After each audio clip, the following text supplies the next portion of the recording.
Make sure everything is cleaned up. As I was having tea with Catherine, Bob said that before he left. What's with that attitude? It's okay. No, it's not. Catherine got mad at me for accepting Bob's attitude as normal, and she decided to help me clean. Bob's room is a mess. His room was cluttered. While we were tidying up, we chatted and laughed. Then, Catherine reached for something.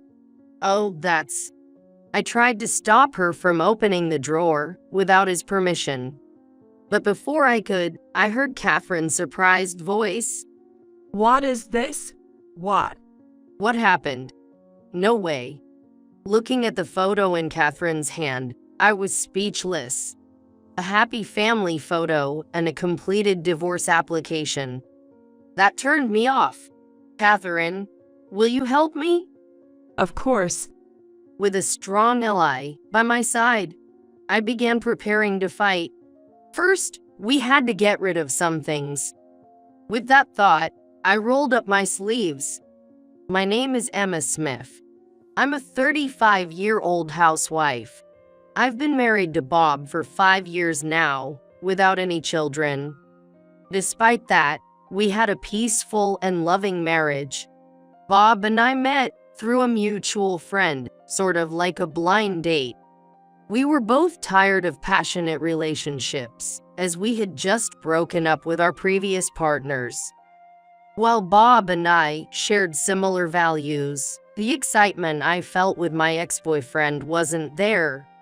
However, considering it was the right age for marriage, I thought this must be fate and decided to marry Bob. Bob seemed to have made his decision for similar reasons, so we never discussed it.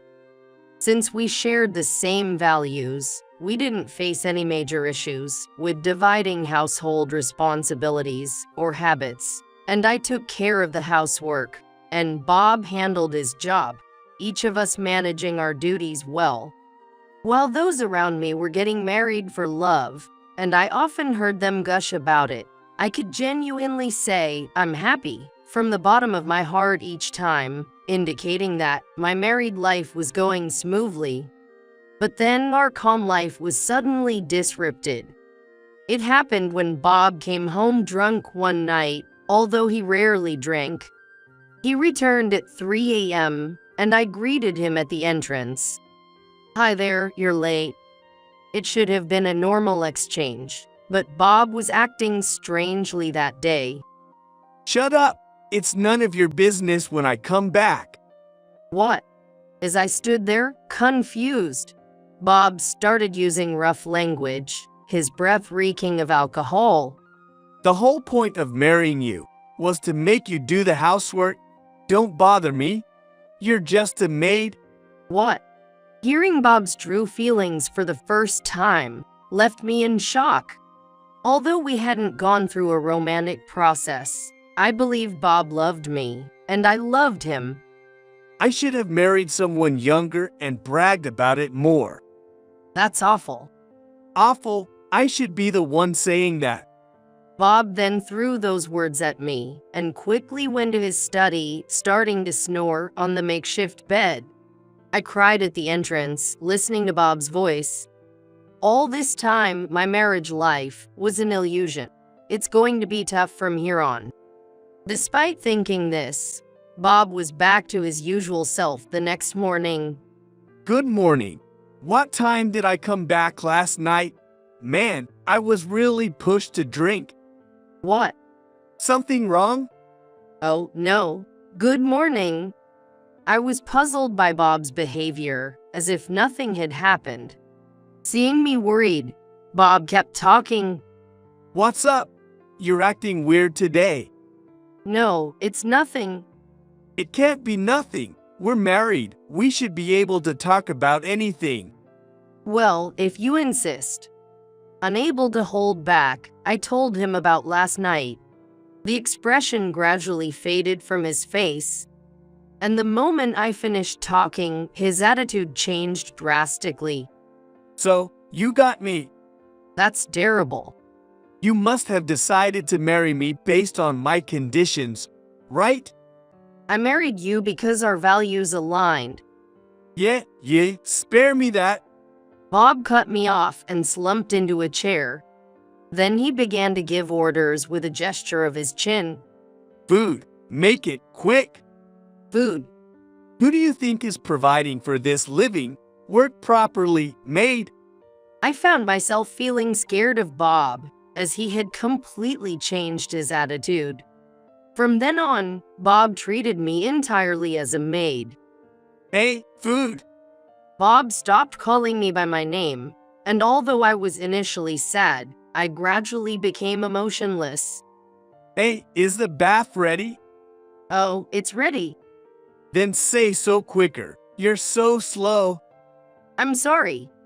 Before I knew it, I started using formal language with Bob, and he took it as a matter of course.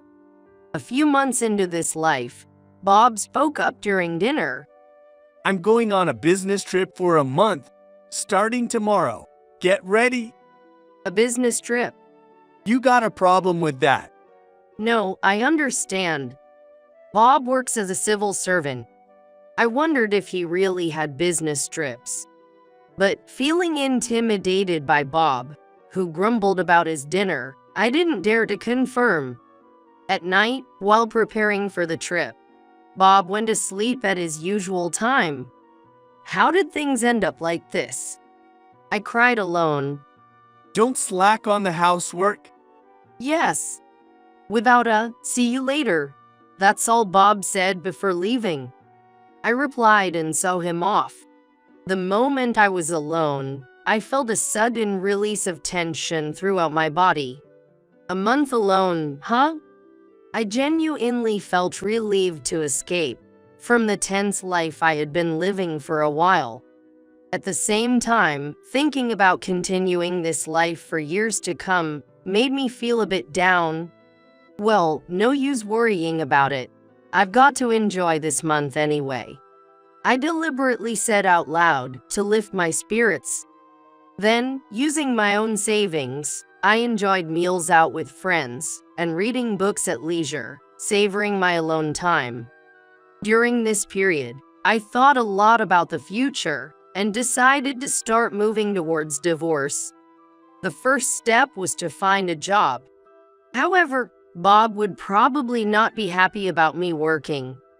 After much consideration, I decided to try a part-time data entry job that I could do from home.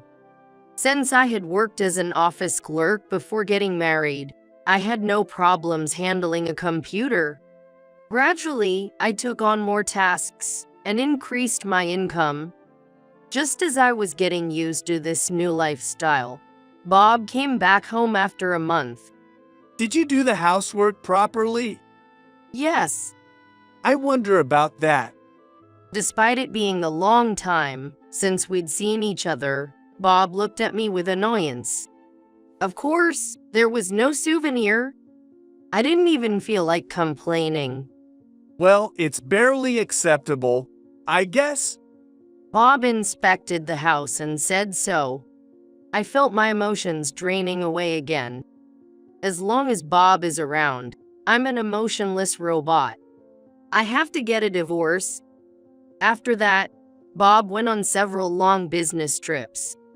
Each time, I had to pack and then unpack his bags.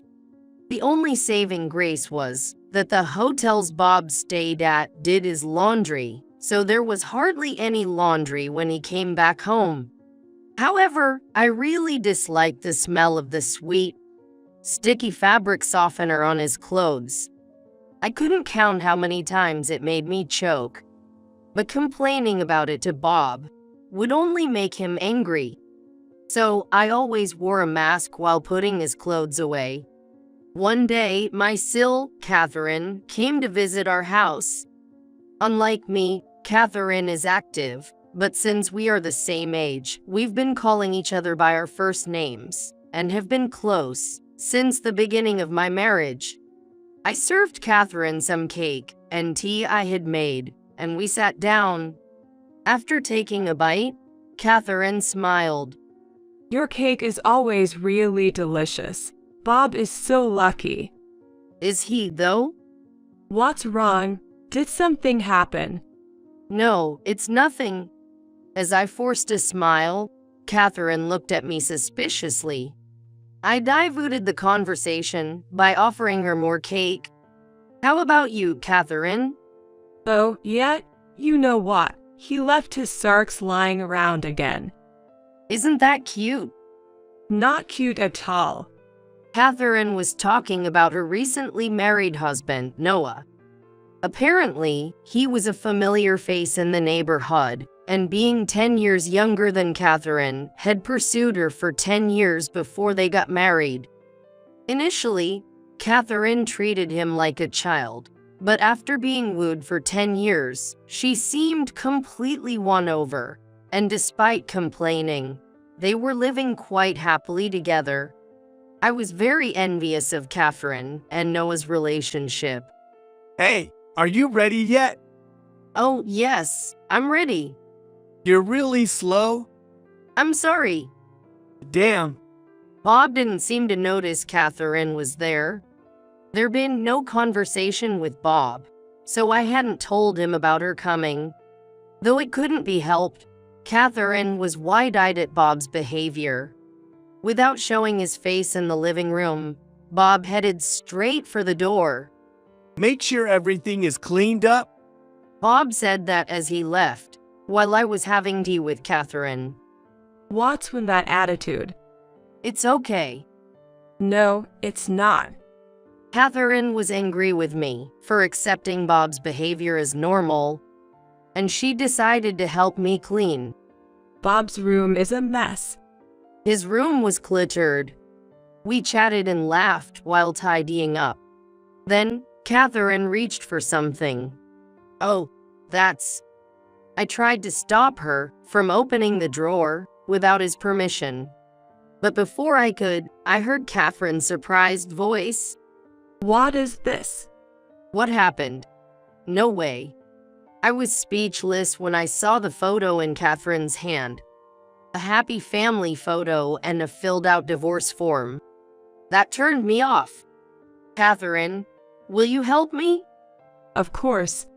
With a strong ally by my side, I began preparing to fight. First, we had to get rid of some things. With that thought, I rolled up my sleeves.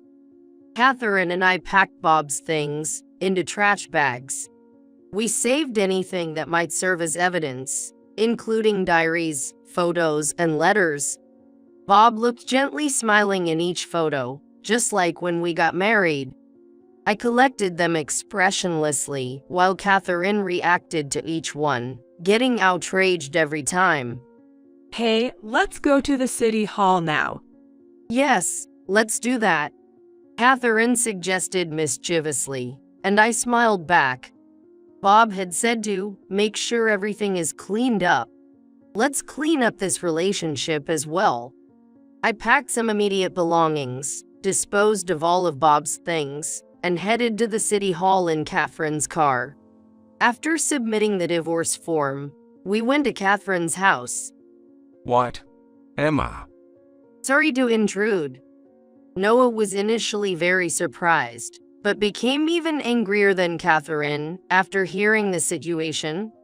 For someone who has loved only one person for over 10 years, what Bob did was unforgivable. Emma, you can stay here as long as you need. Thank you, I appreciate it. I expressed my gratitude to Catherine, and she, in turn, apologized to me. However, Catherine did nothing wrong. On the contrary, she found the evidence and even offered me a place to stay. I was nothing but grateful to Catherine. Bob had said he was going on a business trip for a week starting today. Since there would be no contact, he wouldn't realize I had left the house until a week later. I'll never forgive him. He's going to regret this. That's the spirit. Noah and I will support you. Catherine, thank you so much. Thanks to Catherine, I was filled with energy and motivation. That night, I slept soundly and started looking for a lawyer the next day. At the same time, as I was looking for a new place to live, a friend of Catherine's offered me a room at a bargain price.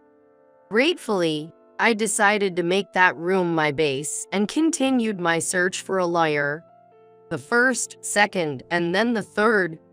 They were all misses, and I was getting tired. However, on the fourth try, I finally met a wonderful lawyer. Let's work hard together. Yes, thank you so much. The lawyer's name was Johnson, a very refreshing man.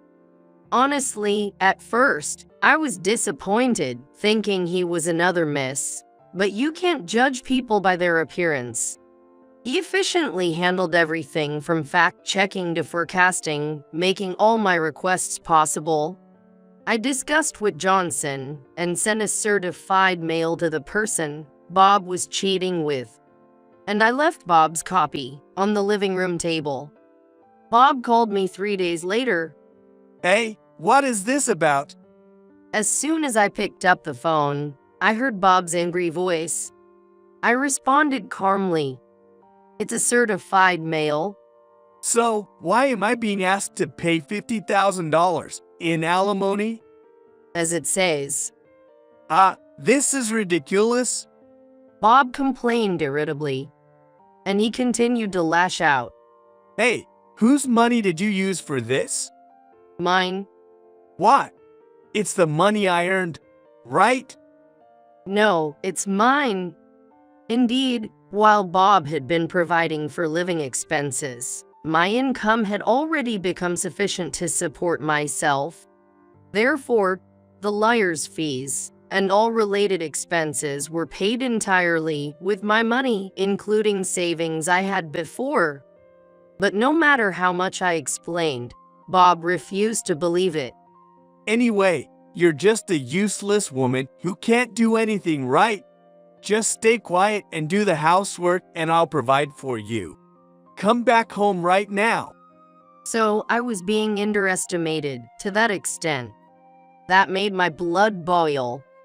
I unleashed all my anger at Bob. You're the one who can't live without me. I have my own income sufficient for living. You are unnecessary in my life. You? How could you say that? Right when Bob tried to retaliate, the doorbell rang on his end. I couldn't help but smile upon hearing that. Look, someone's there for you. Damn, who's that at this time? Mom? Dad? The expected scenario almost made me laugh. However, I held back and spoke to the phone. Olivia, perfect timing. Emma, thanks for letting us know. We'll take care of this foolish son of ours. Thank you. I said my thanks and hung up the phone. Both of my in-laws were former teachers, strict about discipline. They're firm with both themselves and others. Bob had always said he was scared of his parents, but to me, they were always kind and wonderful in-laws. There was no way they would forgive Bob's infidelity. A few hours later, Catherine received a message from my Phil, Alex, saying he had given Bob a good talking to and wanted to arrange a meeting. We'll come with you. Catherine, really? Thank you. I contacted my own parents and set a date for the meeting. My parents cried when they heard my story, making me feel somehow guilty. Mom, I'm sorry for all this. What are you talking about? Your happiness is what matters most. Let's cut off this bad relationship quickly. Right? We need to visit a breakup sanctuary soon. Maybe I should go too. I could hear my dad panicking on the other end of the phone at my mom's words. I chuckled and played along with my mom's bad influence. My parents had an arranged marriage, but are enviably close. My positive view of arranged marriages came from seeing how well they got along. It would be unthinkable for my parents to divorce, as if the world turned upside down. Mom, don't be too hard on Dad, okay? I hope our meeting will go well. Of course, Your father is a crybaby. Leave the meeting to us. I could already hear my dad's almost tearful voice over the phone, and I pictured the endearing scene. After some more small talk with my mom, I hung up. On the day of the meeting, since there were many of us, I set it up at my house. That day, my lawyer, Catherine, and her husband, our in-laws, and my parents, a total of 8 people, gathered at my home. We were shocked when we entered. What is this? It's filthy. Wow, it's like Bob's old room. My in-laws were speechless at the sight of the messy room. Bob had always been bad at tidying up. But according to Catherine, that was because he had hidden his true self and dumped everything on me afterward. Bob was sitting at the living room table, zoning out.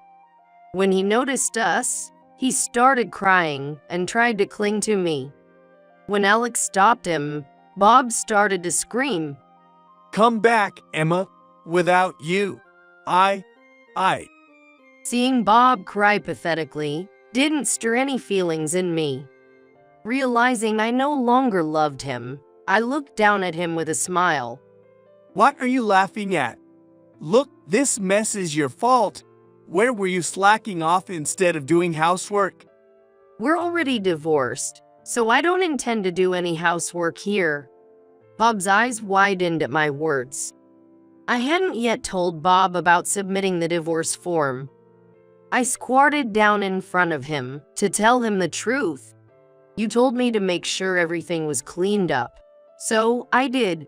I cleaned up everything, including your room and our marriage. So, that's why all my stuff is gone. Bob was dumbfounded. I smiled and nodded. His face turned red with anger. Don't joke with me.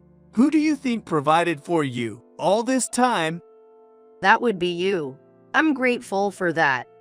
Returning kindness with betrayal. I see. Oh, I thought I was repaying you with housework. Every time I retorted, Bob seemed to get so angry I thought his veins would burst. Then Bob raised his hand to hit me.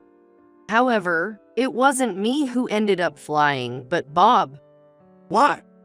Bob was holding his cheek in pain, dumbfounded.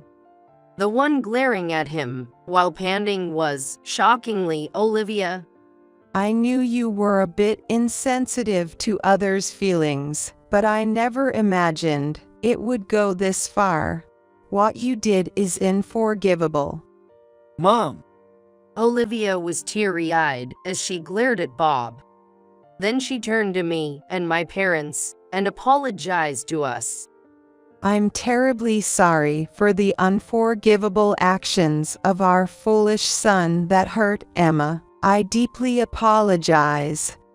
Olivia, it's not your fault. You've done nothing wrong. My mom and I hurried to lift her up. She kept apologizing while crying. Watching his mother like this, Bob seemed to finally realize the gravity of his actions. Just as Bob began to speak, the doorbell rang at the perfect time. I went to the door with a smile to greet the guests. Welcome. Thank you for coming. Sorry for being late. No, you're right on time. Please excuse the mess. I led the guests into the living room. Bob's eyes widened when he saw the guests. Me. Michelle. Bob. The woman called Michelle awkwardly mentioned the name Bob.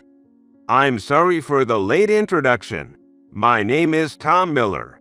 This is my wife, Michelle. Michelle here. I'm so sorry for this. Michelle started crying mid-sentence. She looked just like the woman Bob had been photographed with. I smiled at her and encouraged her to continue. Let's start with how you two met. Well, it was at a reunion.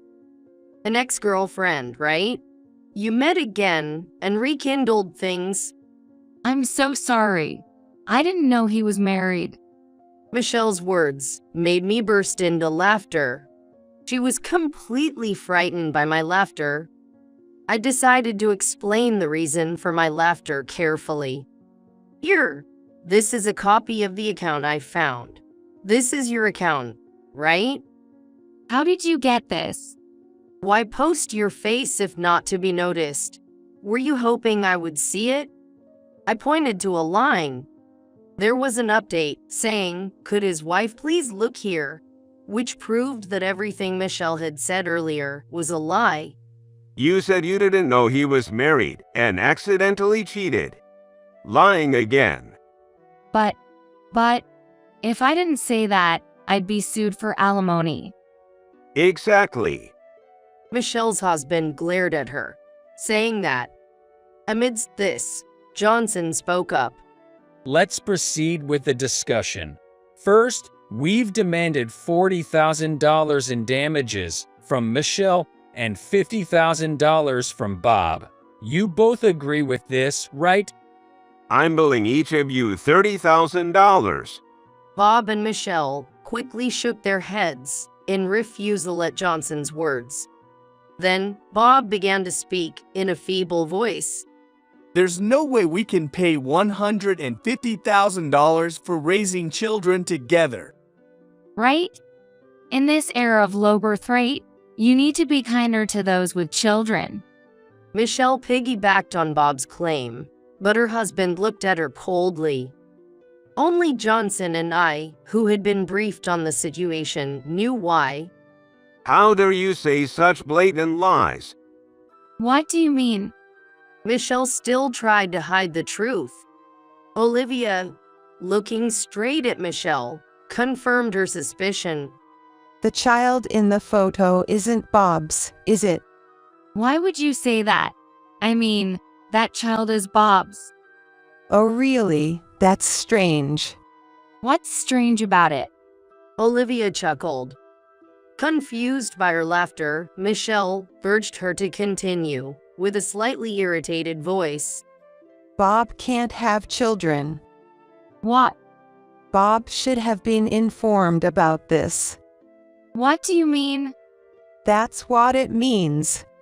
Michelle slumped down upon hearing Olivia's words. Bob also looked surprised, apparently having completely forgotten.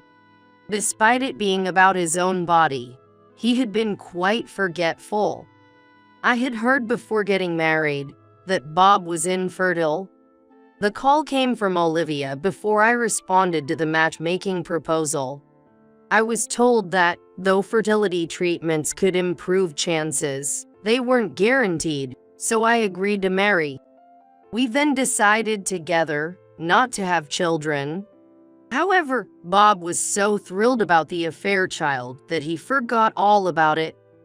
Why didn't you tell me? I forgot. How can you forget something so important? Michelle screamed. Her husband interrupted her calmly. So, the child isn't Bob's, and it isn't mine either. I was on a long overseas business trip, and when I returned, suddenly there was a child. It was a real horror experience. Everyone was chilled by her husband's story. The timing of the child's birth didn't match the last time Michelle's husband was home. And upon investigation, we discovered who the father was. But we also uncovered some more shocking facts. The child's father was another man. Furthermore, Michelle had accumulated gambling debts with that man, amounting to about $50,000. You investigated. That's the lowest. I'll return those exact words to you. Michelle's husband remained calm in the face of her hysterics. Bob was gaping at it, clearly shocked. He probably never imagined there was another person involved besides him. As the situation spiraled, Catherine, who had been quiet, spoke up. Bob and that woman are the worst. What do you think you're doing to my dear Emma? I will never forgive you both. Wait, Catherine. Bob, who had always adored Catherine, was speechless, being called the worst by her. Michelle, on the other hand, glared at her with hostility. This has nothing to do with you. Being her Syl doesn't directly involve me, true, but seeing my dear Syl hurt fills me with rage. Whatever. You'll probably get cheated on too. Michelle's words momentarily silenced Catherine. Then, Catherine's husband, with a gentle smile, spoke up. Do you understand the feelings I've harbored for 10 years? I spent a decade winning my wife's heart. Don't lump my beloved wife with women who change their minds and betray so easily. What? Though his tone was quiet and gentle, I could definitely sense anger coming from Noah. Michelle became flustered and couldn't argue back. During that time, Johnson laid out documents on the table. It was a consent form for the alimony to me and Michelle's husband. Bob, with a defeated look, signed them. You're not going to divorce me, are you? What? Of course, I am. Don't worry, I'll make sure the paternity dispute is settled in court, too. But that child is yours. What are you talking about? We've done a DNA test. Faced with an irrefutable smile, Michelle signed the document with a pale face. Well, whether you two decide to marry or separate after this doesn't concern me. This house will be put up for sale next week. Bob, you need to move out by then. Emma, wait, Emma. Ignoring Bob's calls, I left the house I had grown accustomed to. Back in my new home, Catherine, her husband, and I opened some fine wine and celebrated the night away. Later, I heard from Michelle's husband that Bob and Michelle had separated. After we left, the two apparently got into a physical fight. Michelle got divorced and returned to her parents' house, losing custody of the child and being sent to work in a live-in job. In a female-dominated workplace, her affair was exposed, leading her to be ostracized. While I feel slightly sorry for her, she's making monthly alimony payments, so I hope her job continues. Michelle's husband seemed a bit down, but remarried quickly thanks to his high specs. It seemed like his new wife would accompany him for his overseas business trip. I only said, I wish you happiness, and then we haven't been in touch since. Bob was disowned by his family and fired from his civil servant job. The reason was simple. He had been having an affair during work hours. After the child was born, he claimed to be working from home, but apparently spent most days at Michelle's house, hardly working. It's beyond appalling. Now, without any prior work experience outside of civil service, Bob struggles to keep a job and is currently doing construction work. The reason I knew this was because my lawyer, Johnson, often received calls from him complaining and crying. In fact, Michelle agreed to pay the alimony in installments, but Bob was forced to pay in full as we knew he would be disowned. Naive Bob seems to have borrowed from dubious sources, and as the repayment amount kept rising, he desperately wanted the alimony back, proposing to repay it in installments afterward. Of course, Johnson refused, and Bob is now working day and night to repay his debts. My in-laws started living with Catherine's family. Apparently, it was Noah's idea, and my in-laws were really happy, laughing joyfully. They bought a house to live together as four, now next to mine, in a multi-generational home. I enjoy dinner with them weekly and outings with Catherine, maintaining a wonderful relationship. My in-laws initially felt guilty towards me, but I've always loved them and assured them they weren't to blame, bringing us closer than ever. Olivia and I share a love for tea, often going out for lunch together. Catherine and Olivia jokingly fight over me, which has become a routine occurrence. By the way, I recently remarried. My partner is my former lawyer, Johnson. After the case was over, we kept in touch, and he asked me out. Since I didn't feel bad about it, I agreed to start dating, and we got married on our 3rd anniversary last month. Actually, I'm also expecting a child next year. And coincidentally, Catherine is pregnant too. We're looking forward to being mom friends. Is that a boy or girl inside your tummy? It's a boy. What about you, Catherine? I'm having a girl. Think they'll get married in the future. Who knows? After our checkup, Catherine and I had such conversations on our way back from the gynecologist. At home, our husbands were waiting, visibly anxious and restless. Catherine and I exchanged looks and laughed at the sight of them. Surrounded by caring husbands and a trustworthy friend, I felt immensely happy. Oh, it moved. What? Let me feel. It's not moving now. That's funny. Hey, what's so funny? Nothing. I wish for these peaceful days to last forever. With just 3 months until the birth, I am eagerly looking forward to meeting my child, my heart pounding with excitement.